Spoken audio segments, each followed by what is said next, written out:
نحمده ونصلي على رسوله الكريم اما بعد فاعوذ بالله من الشيطان الرجيم بسم الله الرحمن الرحيم رب اشرح لي صدري ويسر لي امري واحلل عقدة من لساني يفقهوا قولي۔ سورۃ الکوثر مکی سورت ہے، 1 رکوع ہے اور 3 آیات ہیں۔ اس سورت کا دوسرا نام سورۃ النحر بھی ہے۔ اس کے شان نزول میں ایک روایت آتی ہے، دلائل النبوہ میں ہے کہ جس شخص کی اولاد یعنی بیٹا مر جائے تو عرب اس کو ابتر کہتے تھے۔ ابتر کہتے ہیں جڑ کٹے کو، کہ اس کی نسل ختم ہو گئی۔ جس وقت آپ کے صاحبزادے قاسم یا ابراہیم کا علیہ السلام بچپن میں ہی انتقال ہو گیا تو کفار مکہ نے آپ کو ابتر کہہ کے پکارنا شروع کر دیا یا طعنہ دینے لگے۔ ایسا کہنے والوں میں عاص بن وائل کا نام خاص طور پر ذکر کیا جاتا ہے۔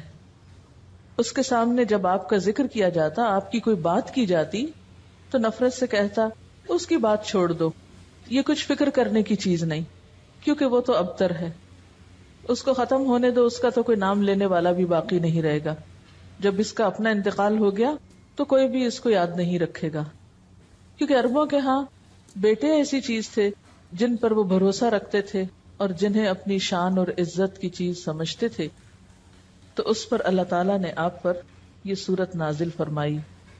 بسم اللہ الرحمن الرحیم، انا اعطیناک الکوثر، بے شک ہم نے آپ کو کوثر عطا کی۔ کوثر کا لفظ کاف تے رے سے ہے، کثرت کے معنی میں۔ اس کے کئی مفہوم بتائے گئے ہیں۔ ایک معنی تو اس کا خیر کثیر سے کیا گیا ہے کہ بہت کثرت سے ملنے والی خیر اور بھلائی، کیونکہ کوثر کے لفظ میں بھی مبالغہ پایا جاتا ہے، اس کا لفظی معنی ہی خیر کثیر بنتا ہے، تو بعض نے اس کو لفظی معنی میں لیا ہے۔ پھر اسی طرح اس سے مراد وہ نہر بھی لی گئی ہے جو جنت میں آپ کو عطا کی جائے گی۔ پھر اسی طرح اس سے مراد وہ حوض بھی ہے جس سے آپ اپنی امت کو پانی پلائیں گے۔ ابن کثیر نے کوثر سے مراد خیر کثیر ہی لیا ہے، کیونکہ خیر کثیر میں پھر ساری چیزیں آ جاتی ہیں، وہ جنت کی نہر بھی آ جاتی ہے، حوض کوثر بھی آ جاتا ہے، اور آپ کو جو فتوحات دنیا میں نصیب ہوئیں، اسلام کا بول بالا ہوا، آپ کا مشن آپ کی زندگی میں مکمل ہوا، یہ تمام چیزیں اس ایک لفظ میں شامل ہو جاتی ہیں۔ گویا جتنی نعمتیں آپ کو ملیں ان سب کے لیے ایک جامع لفظ ہے کہ آپ کے دشمن آپ کے بارے میں جو بھی کہیں، لیکن ہم نے آپ کو خیر کثیر عطا کر دی ہے، وہ خیر کثیر جس کا سلسلہ دنیا سے شروع ہو کر آخرت تک جاتا ہے، یعنی صرف آخرت میں نہیں، دنیا میں بھی آپ کو خیر کثیر عطا ہوئی۔ اس کے بارے میں کچھ احادیث بھی ہیں۔ حضرت انس کہتے ہیں کہ ایک روز آپ صلی اللہ علیہ وسلم مسجد میں ہمارے درمیان تھے، اچانک آپ پر ایک قسم کی نیند یا بے ہوشی سی طاری ہوئی، پھر ہنستے ہوئے آپ نے سر مبارک اٹھایا۔ ہم نے پوچھا، اے اللہ کے رسول صلی اللہ علیہ وسلم، آپ کے ہنسنے کا سبب کیا ہے؟ آپ نے فرمایا کہ مجھ پر اس وقت ایک سورت نازل ہوئی ہے، یعنی اس سورت کے نازل ہونے پر آپ مسکرائے۔ پھر آپ نے بسم اللہ کے ساتھ یہ سورت کوثر پڑھ کر سنائی۔ پھر فرمایا، تم جانتے ہو کوثر کیا چیز ہے؟ ہم نے کہا اللہ و رسولہ عالم۔ آپ نے فرمایا یہ ایک نہر ہے جس کا میرے رب نے مجھ سے وعدہ فرمایا ہے، جس میں خیر کثیر ہے، اور وہ حوض ہے جس پر میری امت قیامت کے روز پانی پینے کے لیے آئے گی۔ اس کے پانی کے پینے کے برتن آسمان کے ستاروں کی تعداد میں ہوں گے۔ اس وقت بعض لوگوں کو فرشتے حوض سے ہٹا دیں گے تو میں کہوں گا میرے پروردگار یہ تو میری امت ہے۔ اللہ تعالیٰ فرمائے گا آپ نہیں جانتے کہ ان لوگوں نے آپ کے بعد کیسا دین اختیار کیا، یعنی نام آپ کا لیتے تھے لیکن طریقے آپ والے نہیں تھے۔ بہرحال اس نہر کے بارے میں معراج کے واقعے میں بھی کچھ تفصیلات ملتی ہیں۔ بخاری کی روایت ہے، آپ صلی اللہ علیہ وسلم نے معراج کے واقعے میں فرمایا، میں ایک نہر پہ پہنچا جس کے دونوں کناروں پر خولدار موتیوں کے ڈیرے لگے تھے۔ میں نے جبریل سے پوچھا یہ نہر کیا ہے؟ اس نے جواب دیا یہ کوثر ہے۔ یعنی آپ کو معراج کے سفر پر وہ نہر دکھائی گئی جس میں پانی بہ رہا تھا یا جو بھی چیز، مگر اس کے کناروں کے اوپر خولدار موتی تھے۔ سیدنا ابو عبیدہ نے حضرت عائشہ سے پوچھا کہ کوثر سے کیا مراد ہے؟ انہوں نے کہا کوثر سے ہر وہ بھلائی مراد ہے جو اللہ نے آپ کو عطا کی۔ ابو بشیر کہتے ہیں کہ میں نے سعید بن جبیر سے کہا، یعنی مختلف لوگ اس کے بارے میں سوال جواب کرتے رہے کہ لوگ کہتے ہیں کہ کوثر جنت میں ایک نہر کا نام ہے۔ سعید نے جواب دیا، جنت والی نہر بھی اس بھلائی میں داخل ہے جو اللہ نے آپ کو عطا کی ہے۔ گویا مختلف آراء ہیں اس بارے میں، لیکن حقیقت یہ ہے کہ اس میں وہ تمام بھلائیاں شامل ہیں جو اللہ سبحانہ وتعالی نے رسول اللہ صلی اللہ علیہ وسلم کو عطا کی۔ آخرت کی بھلائیوں کے علاوہ دنیا کی بھلائیاں اگر آپ دیکھیے جن کا ذکر اور پھر اس سے پہلے بھی والضحى واللیل اذا سجا ما ودعك ربك وما قلى وللآخرة خیر لك من الاولى ولسوف يعطيك ربك فترضى، تو یہ جو ہے وَلَسَوْفَ يُعْطِيكَ رَبُّكَ فَتَرْضَى یہ بھی اسی خیر کثیر میں شامل ہے۔ پھر اسی طرح أَلَمْ نَشْرَحْ لَكَ صَدْرَكَ وَوَضَعْنَا عَنْكَ وِزْرَكَ الَّذِي أَنْقَضَ ظَهْرَكَ وَرَفَعْنَا لَكَ ذِكْرَكَ یہ بھی خیر کثیر میں شامل ہے جو آپ صلی اللہ علیہ وسلم کو عطا ہوا۔ آپ کو قرآن جیسی نعمت دی گئی اور صحابہ کرام جیسے مخلص ترین ساتھی عطا ہوئے جنہوں نے اپنی جانیں قربان کر کے اس مشن کو پروان چڑھایا جو آپ اللہ کی طرف سے لے کر آئے تھے۔ اب بات یہ ہے کہ جب بھی کسی کو کوئی نعمت ملے تو اسے کیا کرنا چاہیے؟ اس کا حق ادا کرنا چاہیے۔ اور کسی نعمت کا حق کب ادا ہوتا ہے؟ جب انسان اللہ کی مرضی اور اطاعت کے کام کرتا ہے۔ اس لیے فرمایا فَصَلِّ لِرَبِّكَ وَانْحَرْ، پس نماز پڑھیے اپنے رب کے لیے اور قربانی کیجیے۔ اس سے ایک بہت بڑے سوال کا جواب ملتا ہے کہ اللہ کا شکر کیسے ادا کیا جائے۔ آپ کو بھی خیر کثیر مل رہی ہے، قرآن کی نعمت، تو اس کے شکرانے کے لیے بھی خاص نوافل پڑھنے ہیں، ٹھیک ہے، اور اس کے ساتھ صدقہ بھی کرنا ہے، کیونکہ اسی طرح شکرانہ ادا کیا جاتا ہے۔ ایک طرف بندہ اللہ کا حق نہ بھولے اور دوسری طرف بندوں کا نہ بھولے۔ عام طور پر اس موقع پر خوشی منائی جاتی ہے اور پھر خوشی منانے میں سب کچھ اپنے اوپر ہی خرچ کر لیا جاتا ہے۔ یہ صرف چند ظاہری مخصوص چیزوں سے خوشی منانے کا تصور سامنے آتا ہے، جبکہ خوشی منانے کے کئی طریقے ہیں، اور خاص طور پر محروم لوگوں کو ایسے موقعوں پہ یاد رکھنا۔ مسلمان کی زندگی میں تو جو بھی خوشی کا موقع آتا ہے وہ تنہا نہیں مناتا اس کو، اسی لیے چھوٹی عید ہو بڑی عید ہو دونوں میں آپ نمازیں پڑھتے ہیں، ایک میں صدقہ فطر ادا کرتے ہیں، دوسرے میں قربانی کرتے ہیں، اس کے علاوہ بھی جو بن پڑے یتیموں، غریبوں، مسکینوں اور ضرورت مند افراد کو دیتے ہیں۔ اور یہی اصول رکھیے زندگی بھر، جب بھی کوئی نعمت ملے فَصَلِّ لِرَبِّكَ، اپنے رب کے لیے نماز پڑھیے، جھک جائیے، وَانْحَرْ، اور قربانی کیجیے۔ نحر بنیادی طور پر اونٹ کی قربانی کو کہا جاتا ہے، یعنی قربانی ٹھیک ٹھاک قسم کی۔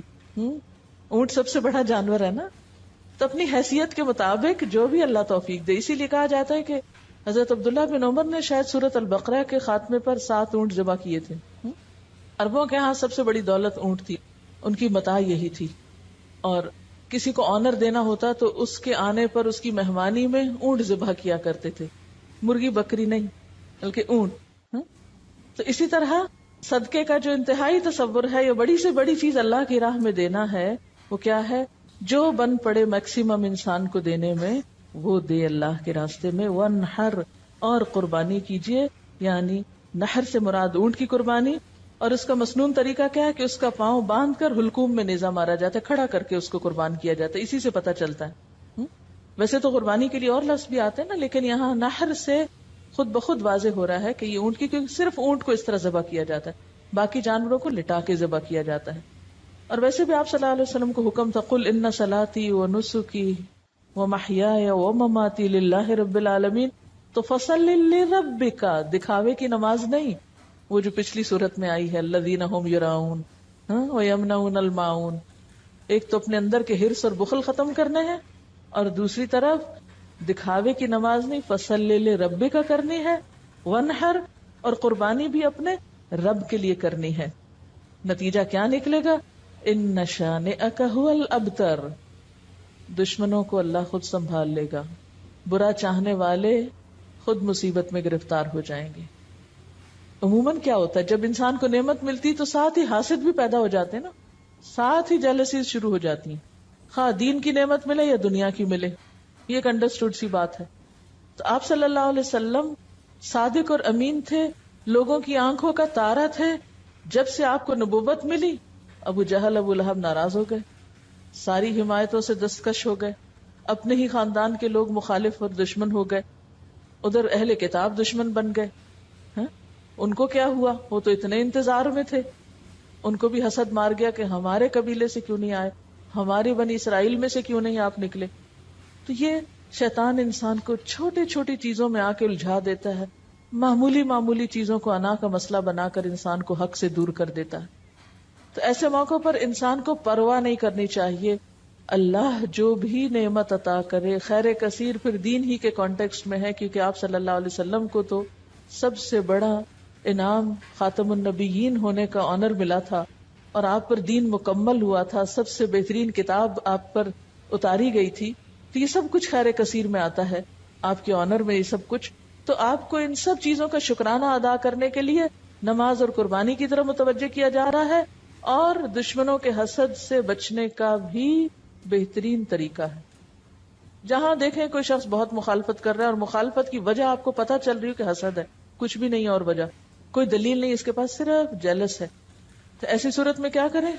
2 نفل پڑھ کے اللہ سے مدد مانگے. کسی قسم کی پریشانی کی ضرورت نہیں، اللہ کے حضور جھک جائیں، دعا کریں.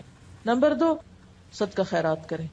یہ 2 طریقے دنیا میں انسان کو پروٹیکٹ کرتے ہیں. وَاسْتَعِینُوا بِالصَّبْرِ وَالصَّلَاةِ، اور دوسری طرف صدقہ اللہ کے غضب کو ٹھنڈا کرتا ہے اور انسان کو آفات سے بچاتا ہے. اور نماز کے اندر پھر دعا بھی شامل ہے. ادھر سے مصیبت اتر رہی ہوتی ہے، ادھر سے دعا اٹھ رہی ہوتی ہے، جو بھاری ہو وہ دوسرے پہ غالب آ جاتی ہے. فرمایا ان شانئک ھو الابتر، تیرا دشمن جڑ کٹا ہو جائے گا، اس کا کوئی نام لیوا باقی نہ رہے گا. شان کہتے ہیں بغض رکھنے والے دشمن کو، عیب لگانے والے کو. شنآن قوم پیچھے لفظ آپ پڑھ چکے ہیں، اسی روٹ سے ہے. ایسا دشمن جو بدخواہ بھی ہو اور کینہ پرور بھی ہو، عداوت بھی رکھتا ہو، بغض بھی رکھتا ہو. اور یہ دشمنی کا تیسرا اور انتہائی درجہ ہوتا ہے. قریش مکہ آپ کے ایسے ہی دشمن بن گئے تھے، تو اس لیے آپ صلی اللہ علیہ وسلم کو تسلی دی جا رہی ہے، آپ کا نام بلند رہے گا. وَرَفَعْنَا لَكَ ذِكْرَكَ، اور آپ کے دشمن جڑ کٹے ہو جائیں گے. اور یہ حقیقت آج دیکھیں ہر نماز میں، ہر آذان میں، دنیا کے اربوں خربوں مسلمان دن میں کئی دفعہ آپ کا نام سنتے ہیں، پڑھتے ہیں، درود شریف پڑھتے ہیں آپ پر. ایک دن میں پوری دنیا کے مسلمانوں کے درود شریف کو آپ جمع کر لیں، اگر ویسے بھول بھی جائیں تو نمازوں میں ہی جو درود شریف ہے تو کتنا آپ کا نام لیا جاتا ہے، کتنا آپ کا ذکر خیر کیا جاتا ہے، کیسی کیسی آپ کی تعریف ہوتی ہے. اور یہ سلسلہ قیامت تک چلتا ہی جائے گا، بڑھتا ہی جائے گا. یعنی آپ کے دور میں جتنے لوگ آپ کا نام لینے والے تھے اس سے اب تعداد میں کتنے زیادہ ہیں جو آپ کا نام لینے والے ہیں. اور پھر قیامت کے دن بھی اللہ تعالیٰ آپ کو مقام محمود عطا کرے گا، جب ساری مخلوق کی زبان پہ آپ کی تعریف جاری ہو جائے گی. اور آپ کے دشمنوں کو کیا ہاتھ آیا؟ جب تک تاریخ کی کتاب اٹھا کے نہ دیکھے نہیں پتا چلتا عاص بن وائل کون ہے، نہیں پتا چلتا ابو جہل کا نام کیا تھا اور ابو لہب کا نام کیا تھا اور وہ کیا کرتے تھے اور ان کا کیا معاملہ اور قصہ تھا، عام لوگوں کو نہیں پتا. اور اس کے مقابلے میں آپ صلی اللہ علیہ وسلم کا نام ہمیشہ کے لیے بلند ہو گیا. اس سے جو بات ہمیں پتہ چلتی ہے اور جو سبق سیکھنے کا ہے وہ کیا ہے کہ انسان اللہ کی نعمتوں پر نظر رکھے، پازیٹو سوچ اختیار کرے، نعمتوں کا شکرانہ ادا کرے، نعمتیں اور ملیں گی. مخالفتوں کی پرواہ نہ کرے، مخالفتیں دم توڑ جائیں گی، اس لیے کہ اللہ سبحانہ و تعالی خود حفاظت کرنے والا ہے. جو شخص اپنے رب کو منانے اور راضی رکھنے میں کامیاب ہو گیا وہ محفوظ ہو گیا. جس نے رب کا سہارا تھام لیا، جس نے اس پہ توکل کیا، جو اس کی مدد کے لائق ہو گیا، جس پر اس کا فضل ہو گیا، پھر اس کے لیے کوئی بھی پریشانی باقی نہ رہے گی انشاءاللہ. سورۃ الکافرون مکی سورت ہے، 1 رکوع ہے، 6 آیات ہیں. صحیح احادیث سے ثابت ہے کہ آپ صلی اللہ علیہ وسلم طواف کی 2 رکعتوں، فجر اور مغرب کی سنتوں میں قل یا ایھا الکافرون اور سورۃ اخلاص پڑھا کرتے تھے. اسی طرح آپ صلی اللہ علیہ وسلم نے بعض صحابہ کرام کو فرمایا کہ رات کو سوتے وقت یہ سورت پڑھ کر سو گے تو شرک سے بری قرار پاؤ گے. تو رات کو جہاں بسمک اللہم اموت و احیا پڑھتے ہیں وہاں اس سورت کو بھی پڑھا کریں. بعض روایات میں آپ کا عمل بھی بتلایا گیا ہے، یعنی آپ صلی اللہ علیہ وسلم کے پڑھنے کا طریقہ بھی پتہ چلتا ہے. حضرت عائشہ فرماتی ہیں کہ آپ صلی اللہ علیہ وسلم نے فرمایا کہ فجر کی سنتوں میں پڑھنے کے لیے 2 صورتیں بہتر ہیں، سورت کافرون اور سورت اخلاص۔ بعض صحابہ نے آپ صلی اللہ علیہ وسلم سے عرض کیا کہ ہمیں کوئی دعا بتا دیجئے جو ہم سونے سے پہلے پڑھا کریں۔ آپ نے قل یا ایھا الکافرون پڑھنے کی تلقین کی اور فرمایا کہ یہ شرک سے برات ہے، کیونکہ شرک ایسا گناہ ہے جو معاف نہیں ہوگا، تو اگر انشاءاللہ ہر روز پڑھیں گے تو اللہ تعالیٰ اس سے بچنے کی توفیق بھی دیں گے۔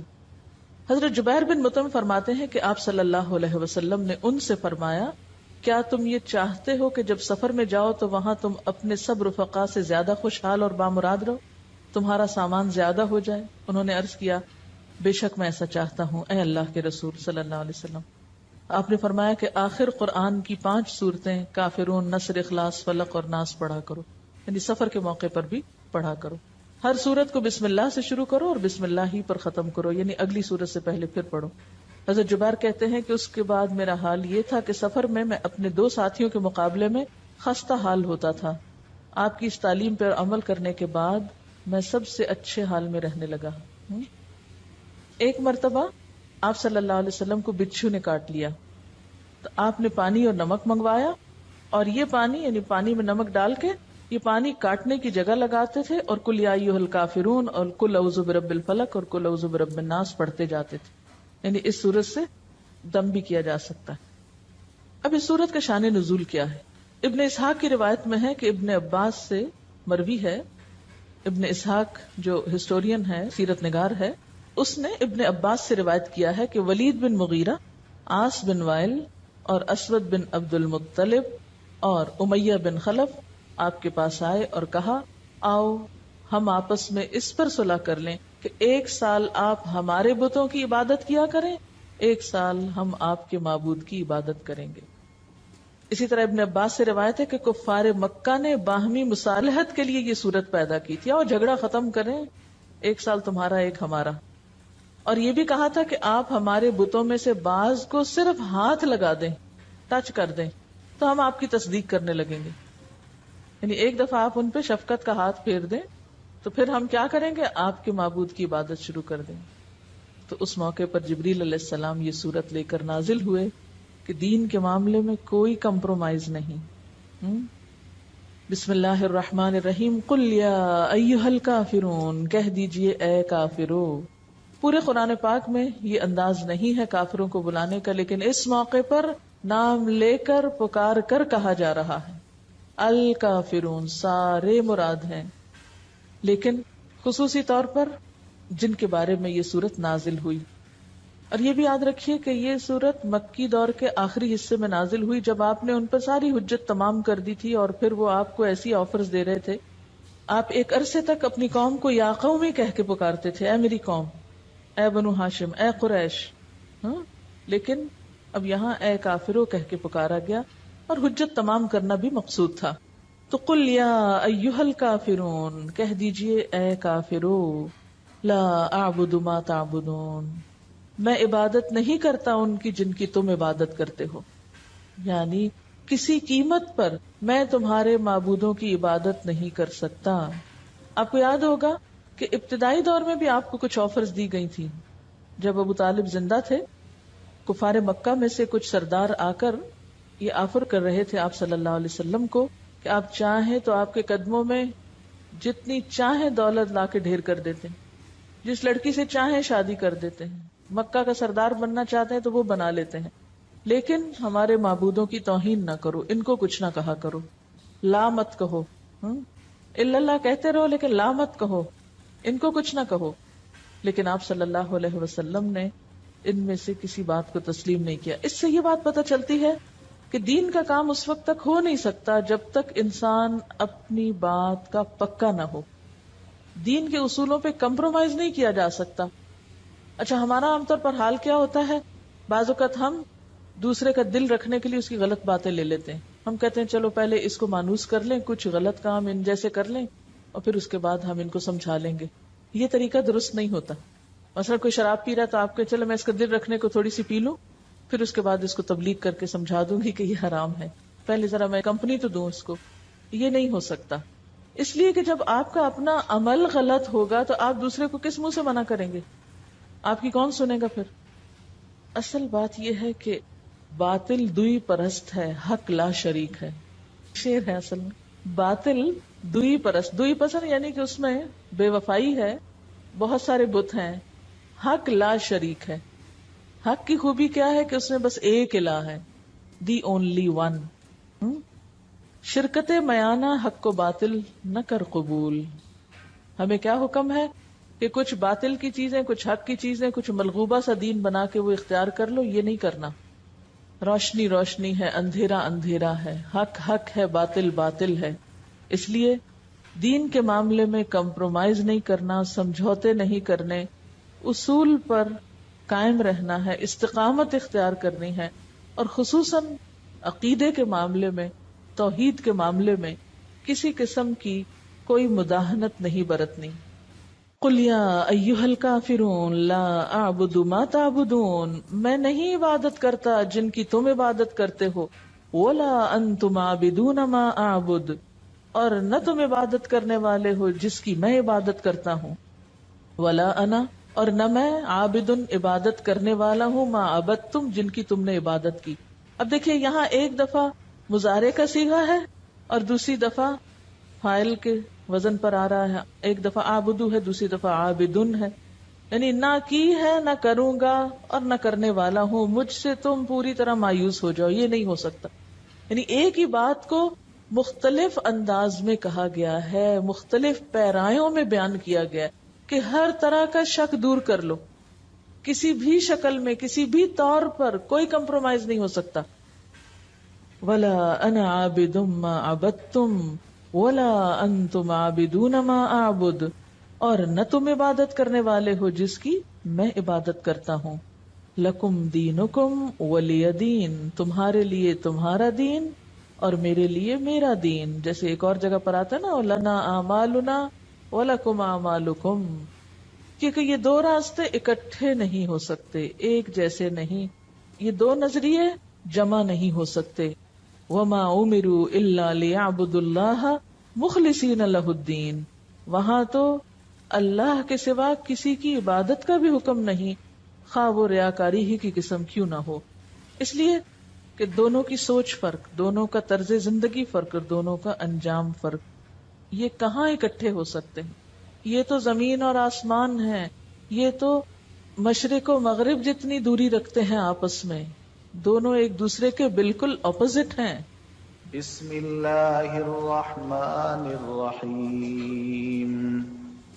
قل یا ایھا الکافرون لا اعبد ما تعبدون ولا انتم عابدون ما اعبد ولا انا عابد ما عبدتم ولا انتم عابدون ما اعبد لکم دینکم ولی دین. پاک اور ناپاک ایک جیسے نہیں ہوتے، مسلم اور مجرم فرق ہوتے ہیں. دین پڑھے ہوئے اور نہ پڑھے ہوئوں کی زندگی مختلف ہوا کرتی ہے. جاننے والے اور نہ جاننے والے برابر نہیں ہوتے. نیکی اور برائی ایک نہیں ہوتی. افنجعل المسلمین کالمجرمین ما لکم کیف تحکمون. اس لیے قرآن پڑھنے کے بعد وہ میزان ہاتھ آتی ہے، وہ معیار ہاتھ آتا ہے جو نہ پڑھنے والوں کے پاس نہیں ہوتا. اس لیے عقائد میں، عبادات میں، اخلاق میں، معاملات میں لازمی طور پہ فرق آنا چاہیے، اور اگر فرق نہیں آیا تو گویا کچھ بھی نہیں پڑھا. اللہ اکبر اللہ اکبر لا الہ الا اللہ واللہ اکبر اللہ اکبر وللہ الحمد. سورۃ النصر مدنی سورت ہے، ایک رکوع ہے، 3 آیات ہیں. نزول کے اعتبار سے یہ آخری سورت ہے، یعنی مکمل سورت کے اعتبار سے. جس وقت یہ نازل ہوئی تو بعض صحابہ سمجھ گئے کہ اب آپ صلی اللہ علیہ وسلم کا آخری وقت آ گیا ہے، اسی لیے آپ کو پھر تسبیح و تحمید اور استغفار کا حکم دیا گیا، جیسے ابن عباس نے روایت کیا ہے.